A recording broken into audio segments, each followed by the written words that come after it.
Hi there everyone, TheBarracuda57 here. For this video I'll be talking about horoscopes. I'll be talking about my horoscope.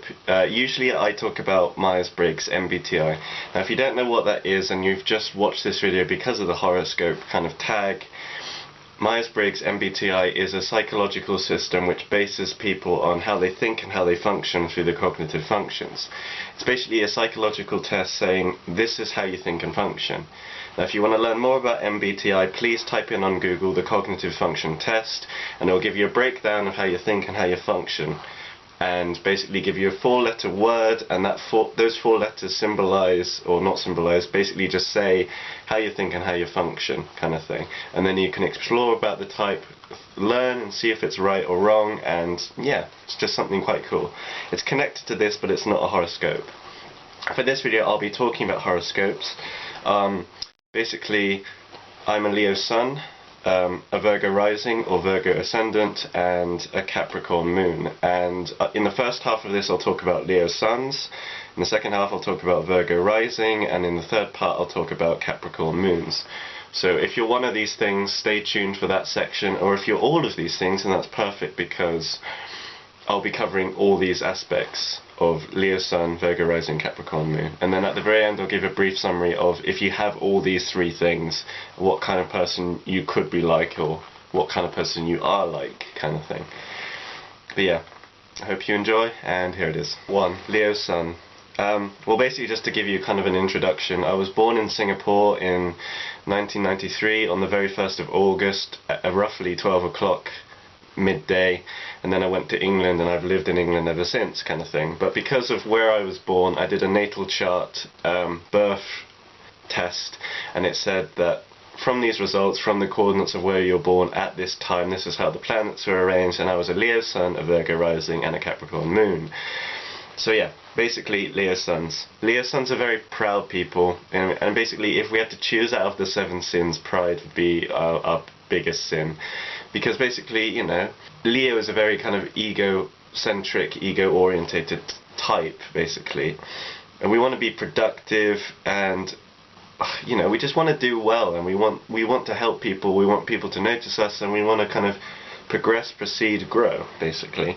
But because of that, we can be quite overbearing, we can be quite loud, direct, quite fiery, hence the fire type. Because of this, we hate being wrong, and you know, we don't like insults, basically is what it comes down to. We try really hard to kind of like be logical and be right, and obviously we're not perfect, but we strive for kind of like doing well, we strive for being well-rounded and knowing a lot of stuff, which is, you know, we're very kind of productive people.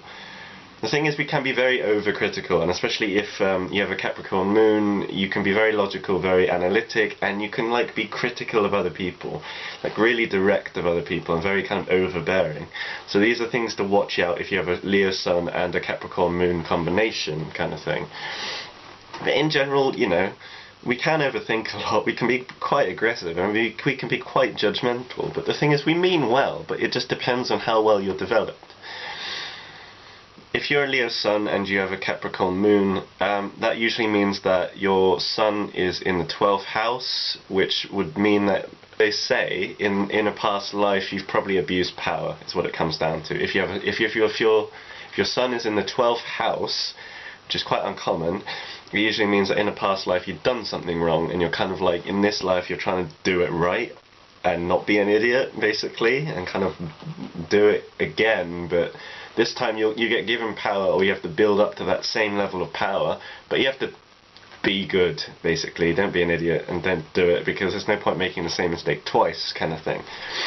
But yeah, on the surface we might seem like a lion, we might seem like a lioness, but inside we're kittens, pretty much. We're children on the inside, and that's not in the sense that we're immature, but in the sense that we're very emotional, we're very kind of like loving, and we care a lot about people. Often we want to be in the centre of the spotlight, but that's not because we crave the spotlight. To a degree it is, but it's not like that's everything. That's ego, and we're trying to like build away from being a Leo. If you're a Leo sun and you're a Virgo rising, commonly as you kind of grow up, you start becoming more like Virgo and less like Leo, because you realise that when you're growing up, the image isn't everything, and it's more about kind of stability, it's more about balance, and it's more about connecting with people. It's basically what it comes down to. But yeah, we're generally really warm people, really loving people, especially romantically we're loving people, but the thing is, because we're a fire type, we can be too passionate about our ideals, and we can burn our friends, be overcritical, and kind of like be very kind of direct. So it's learning to balance. Especially if you have a Capricorn moon, you can undergo a lot of change throughout your life. So when you're young, you could be very shy, and when you're older, you can be quite outgoing, or you could be really depressed at one part of your life, and then you could be really kind of like inspiring, joyful, and you know, it's basically throughout your life you're constantly changing until you find a balance, until you find a kind of like character, a kind of spirit, and a kind of person that you want to be, basically. And until you find that, we're constantly jumping around. So just because I'm like this now, don't look at me and say that all Leo suns, all Virgo risings, all Capricorn moons are the same people, because they will be who they are depending on whatever stage of life they are, basically, until they find a kind of level they're comfortable with. So yeah, don't judge a book by its cover, but generally this is kind of how we think and function, and this is what we want and we strive for. So yeah, Leo suns, generally warm people, but don't overdo it, don't think too much, and you're not the center of the world, and you should be productive, but at the same time be caring and be open to people and be flexible, basically. Now, Virgo rising. If you have a Leo sun and a Virgo rising, it usually means that one of your signs is in the 12th house, which means that in the past you abused power. So yeah, that's just connecting to Leo sun. But Virgo rising in itself is a very analytic type, and it doesn't really want to sound stupid. Virgo risings are often very kind of like sexually independent. I mean, they can go from stages where they just want to be with one person who's similar to them, or another type of Virgo rising can be the complete opposite. Basically, what they want is what they'll get, kind of thing. So if they're very kind of promiscuous and like to be and have relationships with lots of people, they'll have relationships with a lot of people. If they want a relationship with one person they connect with, they'll have a relationship with that one person. Basically, they're very kind of like, this is what I want and that's what I'm getting kind of mentality, which also connects to the Leo sun, because the Leo sun's very ambitious and very kind of like, I want this, I want to progress, I want to be productive kind of thing. The thing about Virgo rising is it's a very kind of like magnetic type. It's a magnetic type sexually, and it's a magnetic type kind of in a kind of friendly way.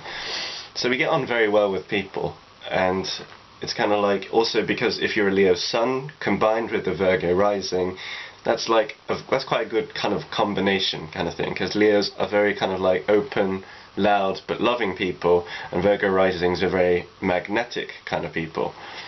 So yeah, but Virgo is basically about grounding, it's basically about stability, and it's about realism, whereas Leo is very kind of like, if you have a Leo sun, that's very kind of idealistic and emotional. So what they say is, if you're a Leo sun and you have a Virgo rising, it means that when you grow up, you don't use Leo as much, and you start to become like a Virgo, because you realize, actually image isn't everything, actually ego isn't everything, actually portraying myself this way, I don't want to be like this because it's not realistic kind of thing. But you learn through experience and you learn through time kind of thing. So yeah, it's quite interesting, because basically Virgo is very kind of logical, analytic, very kind of like structured, and some Leo suns never undergo the process of being a Leo and becoming a Virgo, because they basically are kind of adult children till the very end. But a very balanced Leo will accept that actually ego isn't everything, actually being the center of attention isn't good all the time, and you need to be realistic. So they undergo being kind of idealistic and loud to being kind of like quiet, reserved and logical, which is the transition from the Leo sun to the Virgo rising.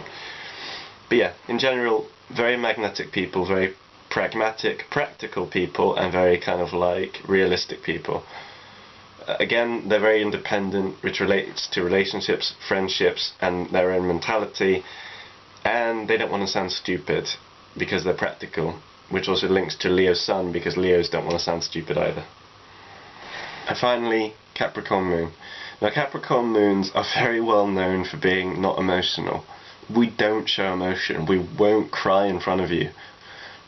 And if there is a very kind of sad moment and we don't cry, then a lot of people, well, there'll be some very emotional types which will look at you and go kind of like, oh my god, is he a robot? He has no feelings. Oh my god, he's dead inside kind of mentality. We're not dead inside. We're very stable emotionally, to the extent that we'll only show emotions if we feel it's necessary.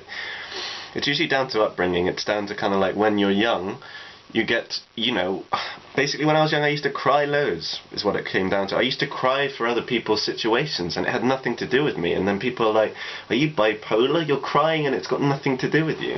Because I was so emotionally aware of people and I was so kind of like aware of kind of emotions, I learned that actually it's not good to show your emotions.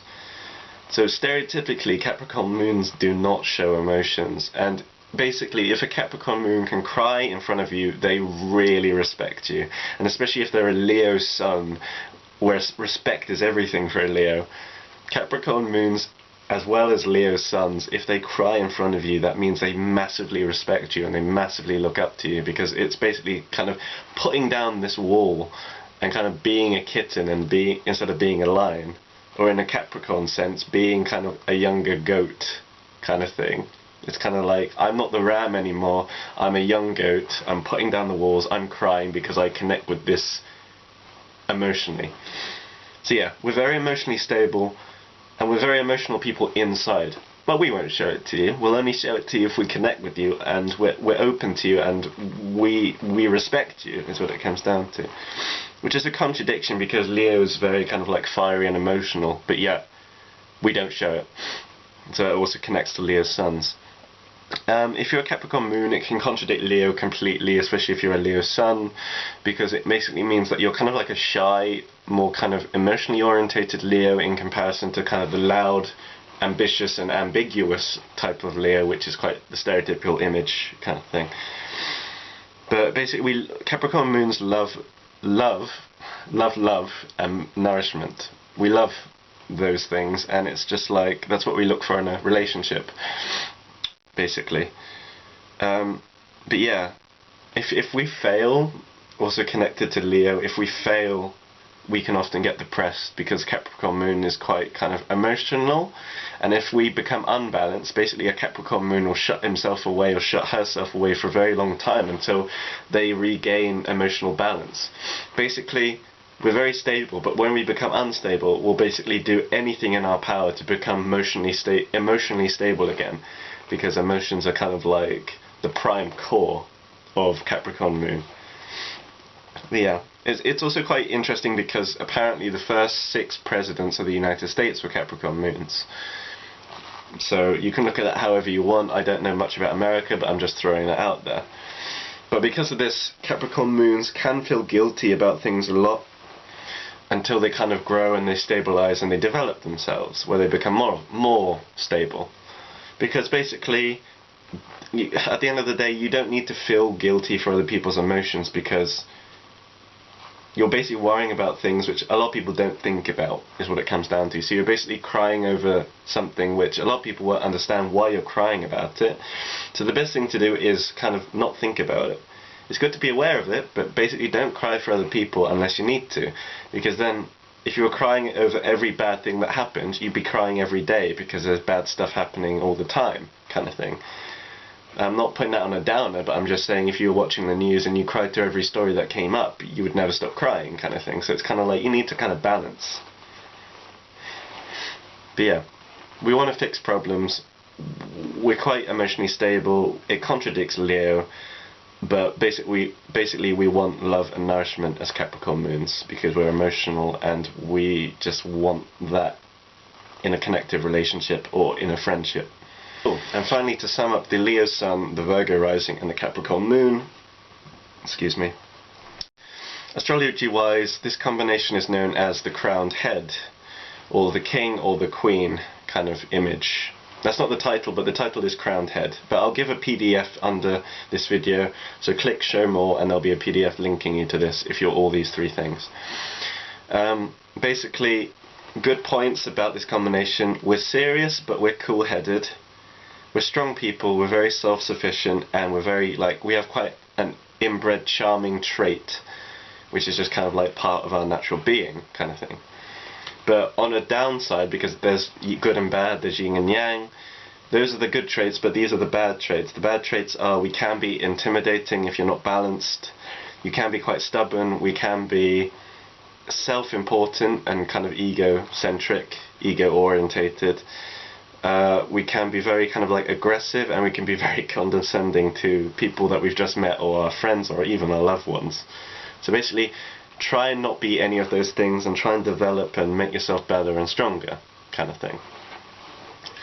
But yeah, basically the summary of it is that we have a huge willpower, and we love to bring ideals into reality, which is very much the kind of like Leo Sun Capricorn Moon combination kind of thing.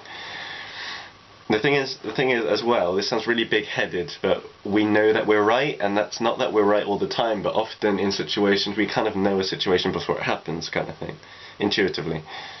But the thing is, often we know we're right, but we won't say anything. So don't let. But basically, what I'm saying is be realistic, because you're not right all the time, and basically don't think like this all the time, because then you'll start thinking you're self-important, and it'll start going to your head. So it's basically kind of learning to come out of yourself and be like, okay, I think like this, I'm very self-confident, but don't be too self-confident, because then you'll kind of build yourself up too much, kind of thing. Like, be realistic, be idealistic, then realistic, idealistic, then realistic, kind of thing. And basically, as a summary, we aim for love and respect. And the thing is, a lot of people do this, and we basically want people to kind of respect us and to like look up to us. And because of this combination, this is what we want primarily. And the thing is, even though we keep fighting for it daily, weekly, monthly, annually, people do respect us, but we're not aware of it, and they won't say that to you, because obviously it's kind of like not something you tell someone. But yeah, people often do respect us, and I mean that's good, because that's what we strive for, kind of thing. But again, don't let it go to your head and don't think too much about it. Just obviously keep building yourself, keep being productive, and working hard and helping people, basically. Oh, and also, apparently we have a very strong eye gaze. Okay, so that you decide that. Apparently we do. And one person that was a Leo Sun, Virgo Rising, and Capricorn Moon is Napoleon Bonaparte. I don't have any more because there wasn't that many others, but yeah.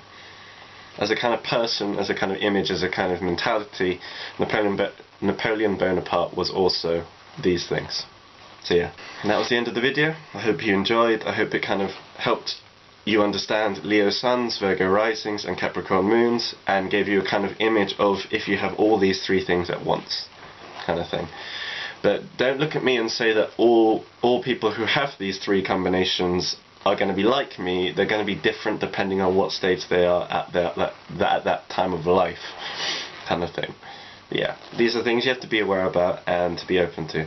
So I hope it helped, I hope it enjoyed, and if you have any comments on any of those three sections, please leave a comment in the section below. But yeah, I hope you guys have a good day, and this has been TheBarracuda57, over and out.